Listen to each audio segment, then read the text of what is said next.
Team India ఆస్ట్రేలియాలో పర్యటిస్తున్న సంగతి తెలిసిందే. శుభమన్ గిల్ నాయకత్వంలోని టీమిండియా పెర్త్ వన్డేలో ఆస్ట్రేలియా చేతిలో 7 వికెట్ల తేడాతో అవమానకరమైన ఓటమిని చవిచూసింది.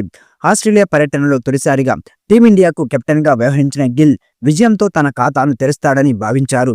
కానీ జట్టు పేలవమైన బ్యాటింగ్ వల్ల మ్యాచ్ ఓడిపోయారు.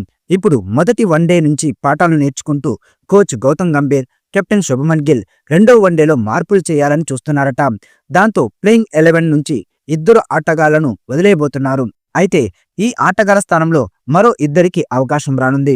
భారత జట్టు ప్రధాన కోచ్ గౌతమ్ గంభీర్ అభిమాన బౌలర్గా పేరుగాంచిన యువ ఫాస్ట్ బౌలర్ హర్షిత్ రాణాను పెర్త్ వన్డే కోసం జట్టు యాజమాన్యం ప్లేయింగ్ 11లో చేర్చింది. కానీ అతను బంతితో బాగా రాణించలేకపోయాడు, లేదా బ్యాటింగ్లో కూడా రాణించలేకపోయాడు. పెర్త్ వన్డేలో హర్షిత్ రాణా కేవలం బ్యాటింగ్లో 1 పరుగు మాత్రమే చేశాడు. 4 ఓవర్లు బౌలింగ్ వేసి 25 పరుగులిచ్చి 1 వికెట్ కూడా తీసుకోలేకపోయాడు. కోచ్ గంభీర్ ఇప్పుడు హర్షిత్ రాణాను రెండో వన్డే నుంచి తప్పించి అతని స్థానంలో ప్రసిద్ధి కిషన్ను తీసుకుంటారని తెలుస్తోంది. ఇక వాషింగ్టన్ సుందర్ కూడా రాణించలేదు. అతని ప్లేస్లో జైస్వాల్ని తీసుకునే అవకాశం ఉంది.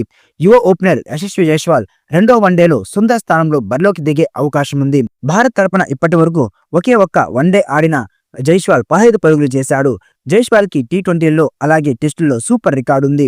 కాబట్టి అతనికి ఛాన్స్ ఇస్తే వన్డేలలో కూడా రాణించే సత్తా ఉంది. అందుకే టీం మేనేజ్మెంట్ అతనికి ఛాన్స్ ఇవ్వాలని చూస్తోందట. ఇక రెండో మ్యాచ్ అక్టోబర్ 23న అడిలైడ్లోని ఓవల్ స్టేడియంలో జరగనుంది. ఉదయం 9 గంటలకు మ్యాచ్ స్టార్ట్ కానుంది.